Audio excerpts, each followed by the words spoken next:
Jag saknar Afghanistan jättemycket, men jag kan inte åka tillbaka. Eftersom talibanerna och IS har krig i Afghanistan och de blir starkare varje dag. Och Afghanistans säkerhet blir värre och värre varje dag. Jag saknar mest höga berg. Här finns inte i Sverige. Men områden som jag kom därifrån fanns många höga berg. Och jag saknar dem väldigt mycket.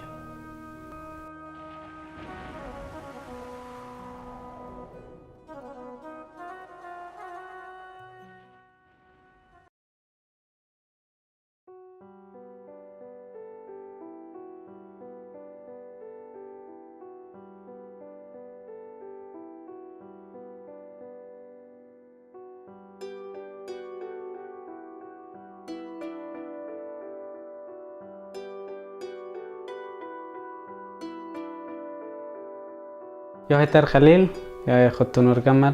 Jag kommer från Afghanistan.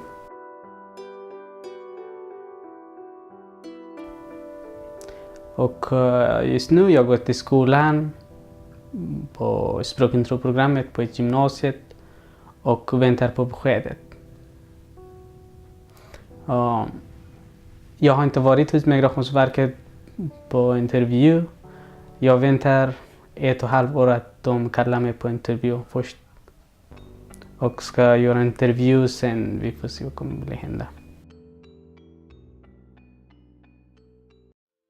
Min resa var jättesvårt faktiskt. Min resa började från Afghanistan och vägen mellan Afghanistan och Iran var jättesvårt. Jag var hungrig under några dagar, hungrig och törstig. Några dagar hade jag ingen mat och ingen vatten. Från Afghanistan åkte jag först till Pakistan, gränsen mellan Pakistan och Afghanistan, sen till Iran.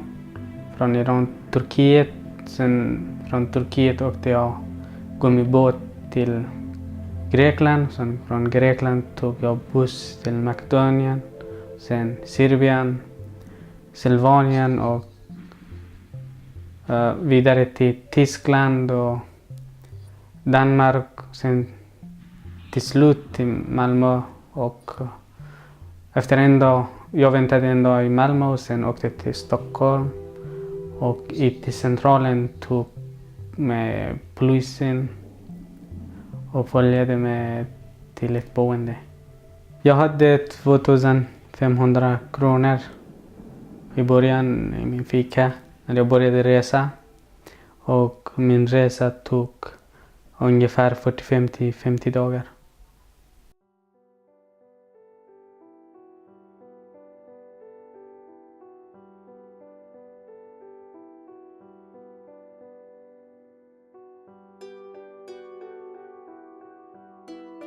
Det är nästan 1,5 år, mer än 1,5 år som jag väntar på asylprocessen.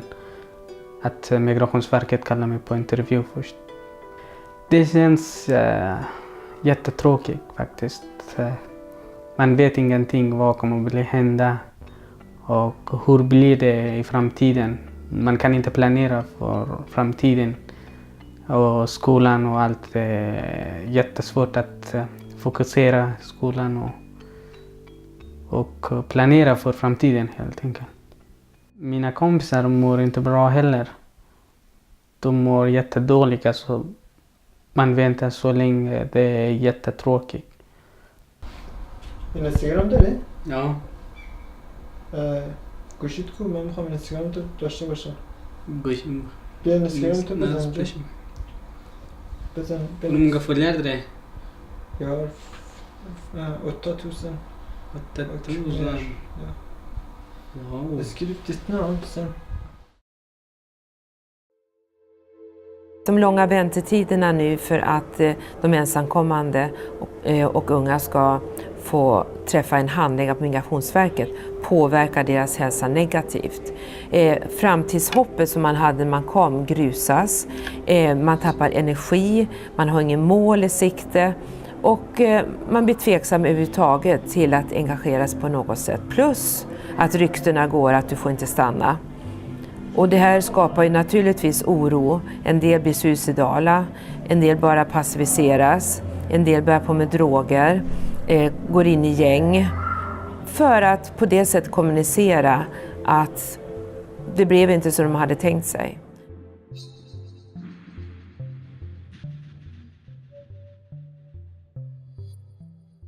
Jag vet att några ungdomar har tagit självmord. Men ingen kommer att känna dem och tänka på dem. Hur mådde de? De mådde väldigt dåligt. Situationen som vi är väldigt svårt. Jag tror inte att de hade inte något val. De kunde inte återvända till Afghanistan. Det är därför de tagit självmord.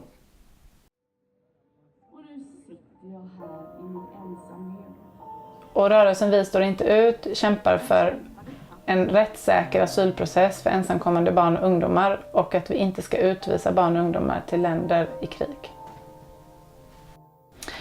Rörelsen Vi står inte ut har 3 krav. Det första är att stoppa ut omflyttningarna där man flyttar runt ensamkommande barn och ungdomar i Sverige som schackpjäser där det passar Migrationsverkets effektivitet, och vi tycker att det är ett fruktansvärt inhumant sätt att hantera barn och ungdomar i en asylprocess. Nummer 2 är att vi tycker att man ska ha moratorium på utvisningarna för att man utvisar idag barn och ungdomar till länder i krig och väpnade konflikter, och vi tycker att man behöver stoppa det och fundera på hur ska man hantera den här situationen. Och nummer 3 är att vi vill att man ska införa amnesti för de som har varit i Sverige mer än 1 år. För vi tror att det skulle skapa ordning och reda i Sverige, och det är det mest humana att göra för ungdomarna också. De har väntat i 2-3 år och vi hanterar detta på ett sånt otroligt dåligt sätt. Vi behöver skapa ett bättre system framåt, men för de här ungdomarna måste vi rädda dem genom att skapa amnesti.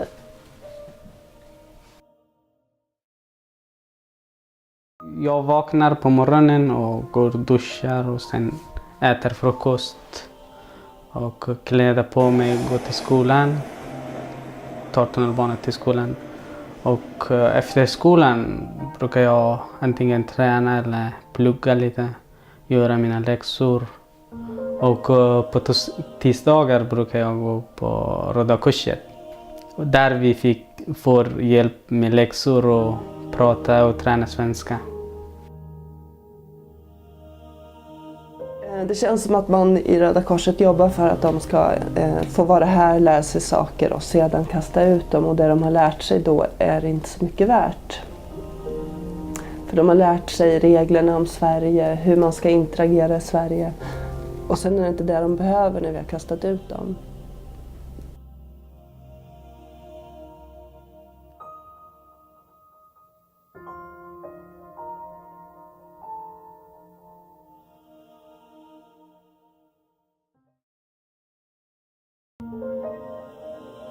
En klasskamrat, han fick avslag 3 gånger och sen han försvann. Och jag har ingen aning om honom. Jag vet inte vad kommer jag göra. Men jag kan inte återvända till Afghanistan. Det är det som jag vet.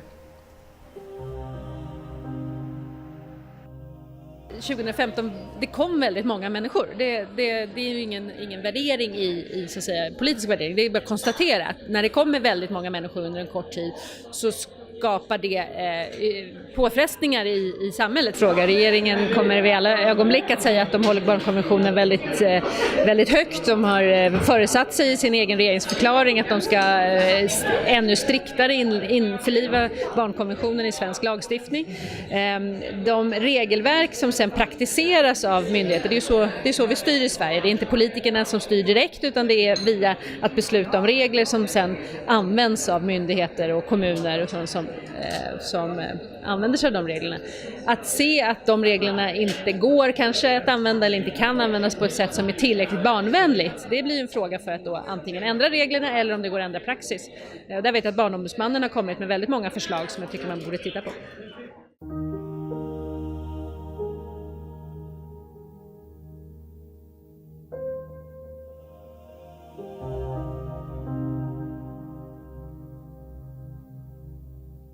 Man känner sig trygg. Alltså, det är inte krig som Afghanistan till exempel.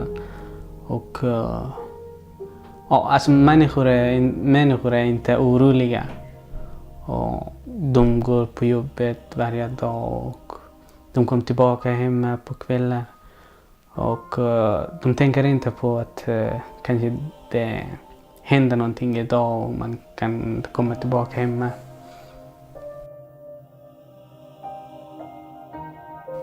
Om jag skulle skicka en sak till Stefan Löfven så jag skulle säga till honom: snälla statsminister, låt oss stanna här i Sverige. Vi har ingen framtid i Afghanistan. Vi känner sig inte trygga i Afghanistan. Vi vill gå till skolan, vi vill plugga, vi vill bli lärare, vi vill bli läkare. Vi ska leva som andra svenska ungdomar och leva i ett tryggt land. Vi vill inte ha något mer.